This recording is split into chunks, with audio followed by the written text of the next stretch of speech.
All right, so the first one we're going to rank in order of increasing atomic radius. So remember, increasing means you start with the lowest or smallest radius in this case and go to the largest.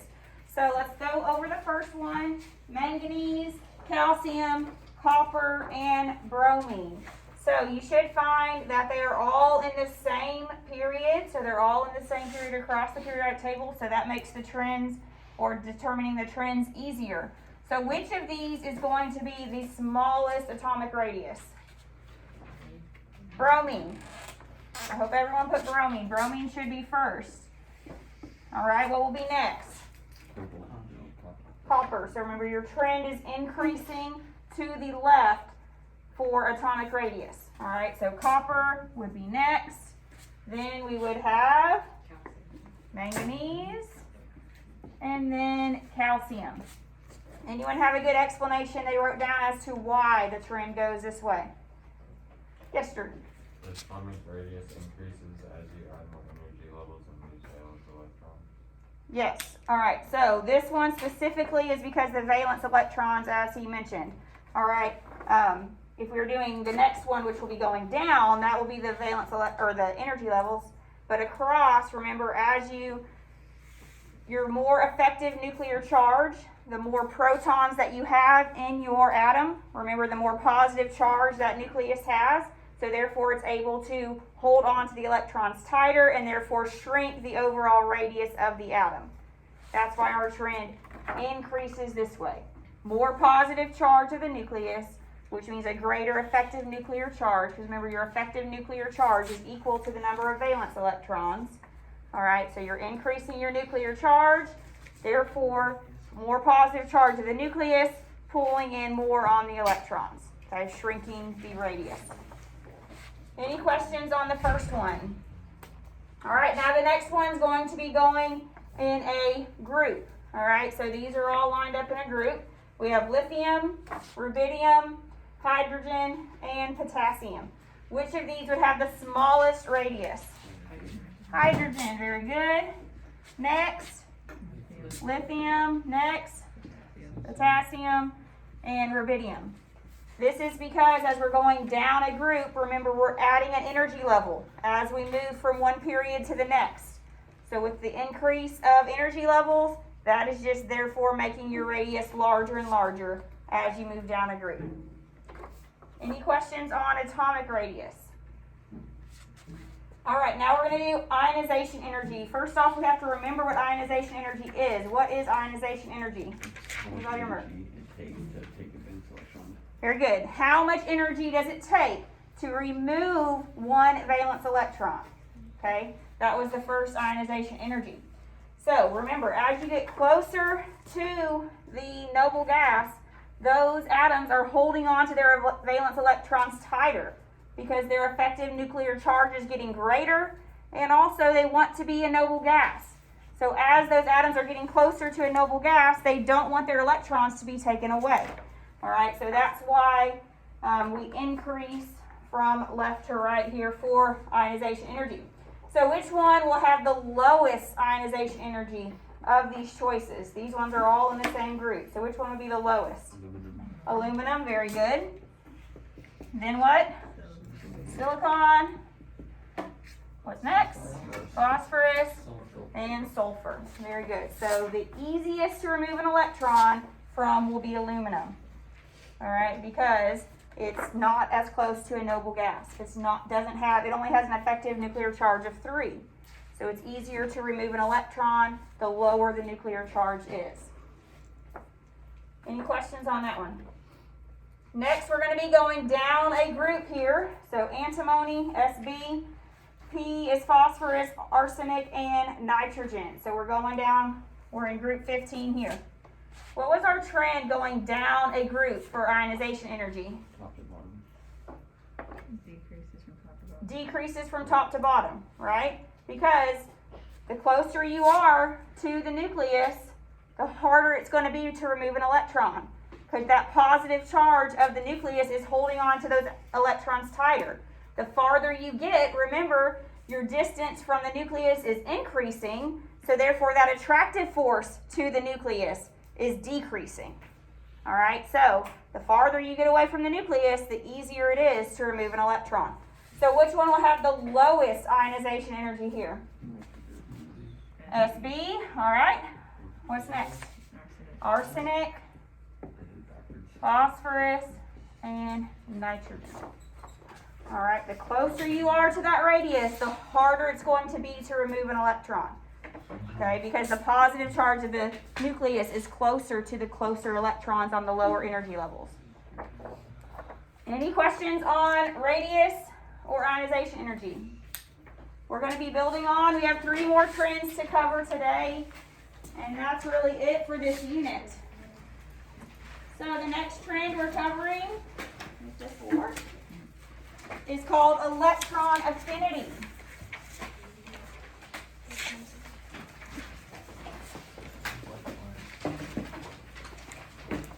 Electron affinity. All right, so what electron affinity is the difference in energy when an electron is added to a neutral atom. Remember, you got to keep all these trends straight and what they mean. All right, so when I say electron affinity, you got to know what that means. The way I remember, AFF kind of looks like ADD, add. So electron affinity meaning I'm adding an electron. You can remember it however you want. That's just the way it helps me. All right, so electron affinity, how much energy when an electron is added? Basically, it means does that atom want an electron to be added or no? All right, we talked about elements that want electrons to be added, right? The closer we get to a noble gas, the more those elements want an electron to be added. Group 1 here does not want an electron to be added. They want their electrons to be taken away.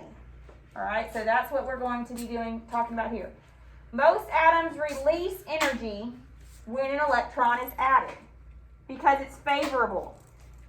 If an atom releases energy, that means that it happened spontaneously, meaning that element wanted an electron to be added. So you know, fluorine and chlorine are halogens. They really want that extra electron because they're so close to that noble gas configuration already. So here's a neutral atom. We're adding an electron.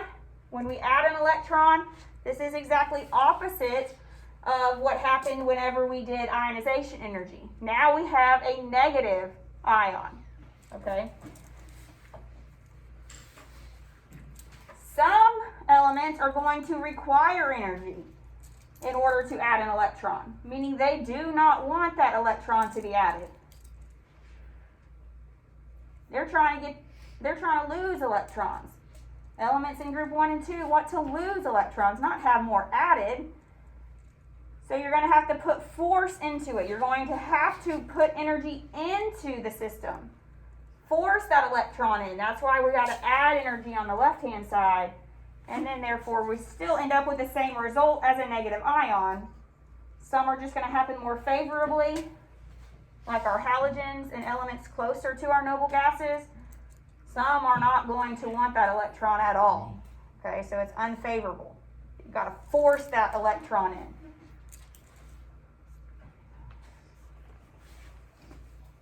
So once again, we're going to talk about the period trend and the group trend for electron affinity.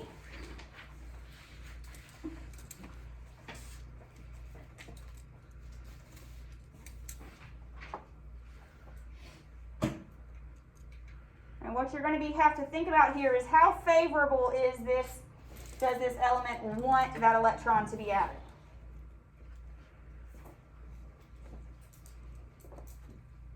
And let everyone catch up, and then we'll talk about the trends.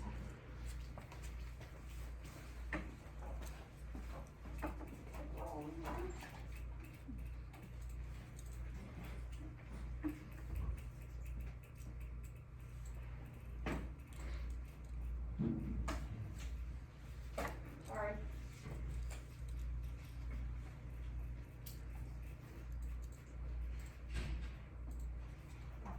All right, so if we're going to be talking from left to right, do you think, we got to think if the electrons are readily going to be added to that element. So our elements on the left-hand side of the periodic table are going to readily accept an electron to be added. No, right? These elements do not want electrons to be added. Once again, they're trying to lose their electrons. How about as we move closer to the noble gas? Do they want electrons to be added? Yes. Okay, so this trend, the period trend, is increasing from left to right. Halogens gain electrons more readily. Okay, so electron affinity, adding electrons. Which elements want electrons to be added?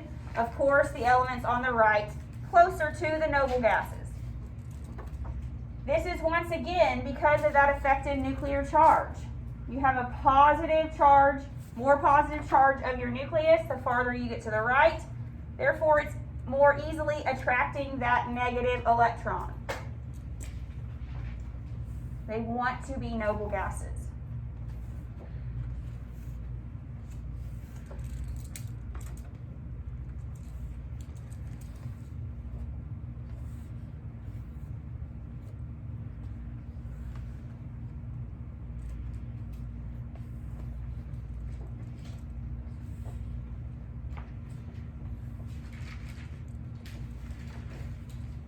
All right, how about going down a group? Remember, as we go down a group, our radius is getting larger, so we're getting farther away from that nucleus.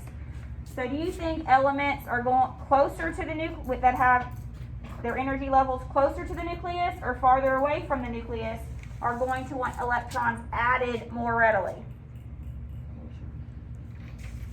Closer? Someone say closer? Closer is correct. Okay, the closer that atom is, or that electron will be to the nucleus, the more that element wants their electron shell to be filled.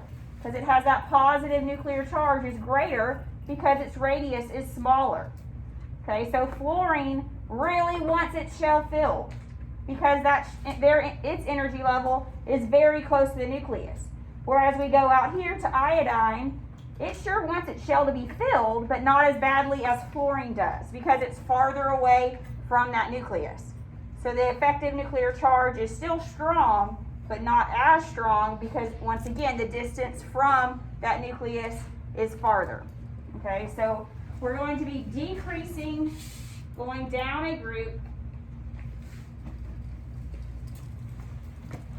Our atomic radius is getting larger, our atomic radius is increasing, so therefore it's going to decrease that effective nuclear charge.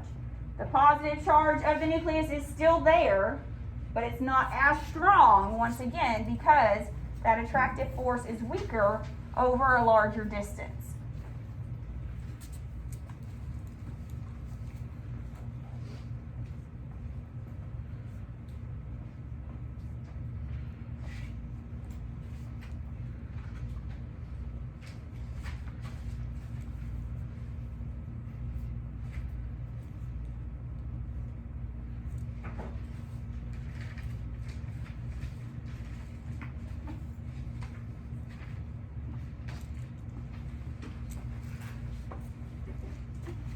Any questions on electron affinity?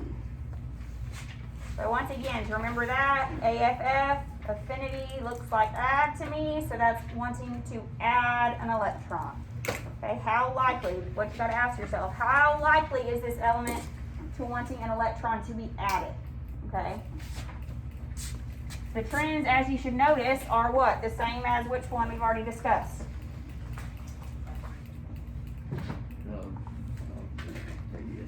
Ionization energy, right? Because it makes sense.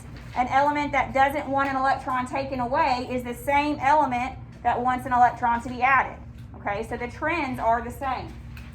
I think we did this the other day, but I want to do it again for electron affinity, since we just discussed that one.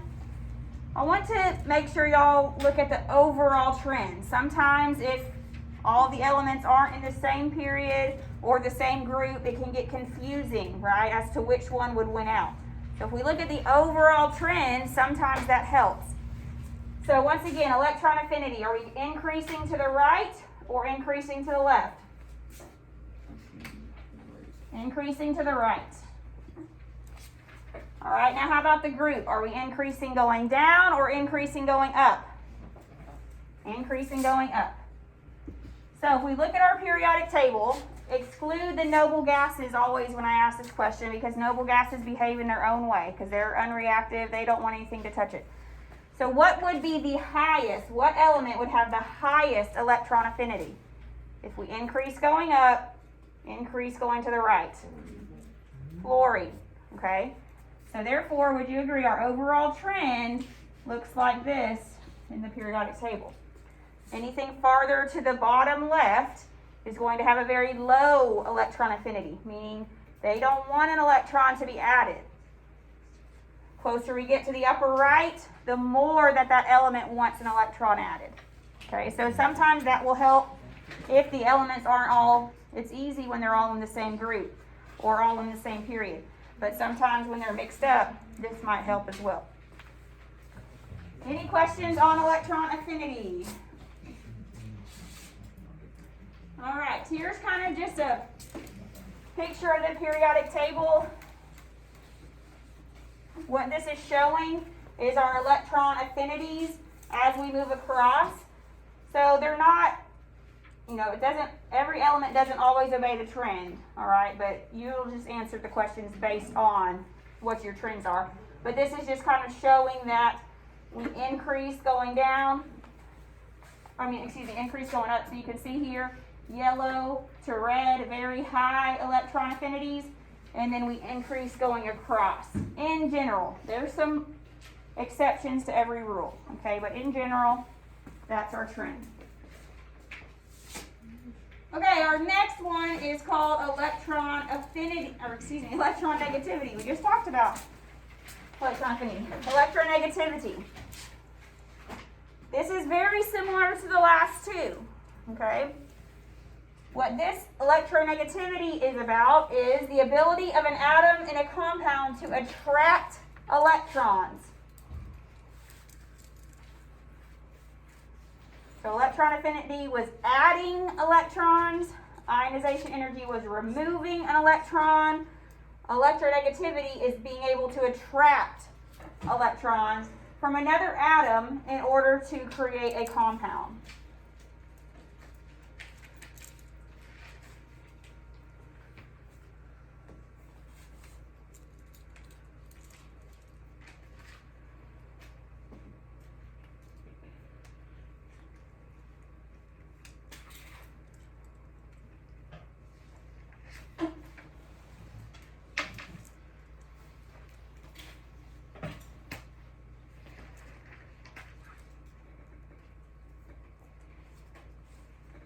All right, so now we have to look and ask ourselves which elements want or will attract an electron more. So if we're talking about the period trend going across the period, are elements on the left or elements on the right going to want to attract electrons from other atoms more? To the right. Okay, same reason as before. Higher positive nuclear charge, higher effective nuclear charge. Those elements want electrons because they want to make that noble gas configuration. Okay, so a lot of these have the same exact reasoning. In fact, all three of these in a row that we've just done have the same reasoning. The elements, the closer we get to the noble gas, want to attract the electrons because they want to form a bond with another element in order to create that noble gas configuration. Lithium, does it want to attract electrons? No, it's trying to get rid of the electrons that it has again, okay? So have a very low electronegativity here because it doesn't want to attract any electrons to it. However, fluorine, once again, wants to attract an electron because it's so close to becoming a noble gas when it does. All right, so just in words, same thing. Increases from left to right. Very, very low attraction for electrons on the left. Very high attraction for electrons on the right. Once again, the reasoning due to that increasing effective nuclear charge. So our nuclear charge is becoming more and more and more positive the farther we get to the right. So therefore, it's easier to attract a negative electron when you have more positive nucleus. Also, it's getting closer to that noble gas configuration, so it wants to attract that electron to complete that noble gas configuration as well. How about going down a group?